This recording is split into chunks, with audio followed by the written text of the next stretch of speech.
పవిత్ర క్షేత్రమైన అరుణాచలం ఈ అగ్నిపర్వతం కథేంటో చూద్దాం. ఒక కొండ రాయిని మించి దైవం ఎలా అవుతుంది? ఈ ప్రశ్నలోనే అరుణాచలం కథ దాగుంది. అరుణాచలం అంటే ఎర్రని కొండ అని ఒక అర్థం, పాపాలను పోగొట్టే కొండ అని మరో అర్థం కూడా ఉంది.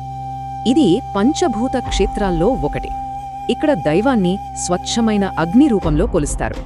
ఈ కథ మొదలయ్యేది బ్రహ్మ విష్ణువుల మధ్య జరిగిన ఒక పెద్ద వాదనతో. తమలో ఎవరు గొప్ప అని. వాళ్ల గొడవ ఆపడానికి శివుడు వచ్చాడు. ఎలా?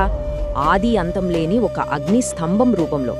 దాంతో విష్ణువు వరాహ రూపంలో కిందకి వెళ్తే బ్రహ్మ హంస రూపంలో పైకెగిరాడు. ఎంత వెతికినా లాభం లేకపోయింది. విష్ణువు ఓటమి ఒప్పుకుంటే బ్రహ్మ మాత్రం అబద్ధం చెప్పాడు. ఆ అబద్ధంతో శివుడికి కోపం వచ్చింది. బ్రహ్మను శపించి విష్ణువును దీవించాడు. ఆ అగ్ని స్తంభమే చల్లబడి అరుణాచల కొండగా మారింది. అంటే ఇక్కడ కొండే దేవుడనమాట.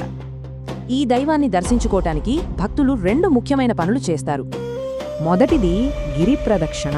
ఈ పవిత్ర కొండ చుట్టూ చెప్పులు లేకుండా నడవడం.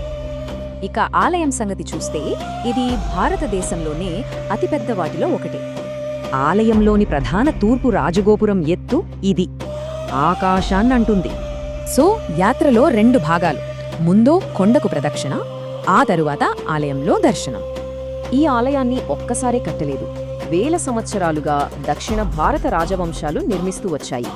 చోళులు మొదలు పెడితే హోయసలు, విజయనగర రాజులు, నాయకులు పూర్తి చేశారు.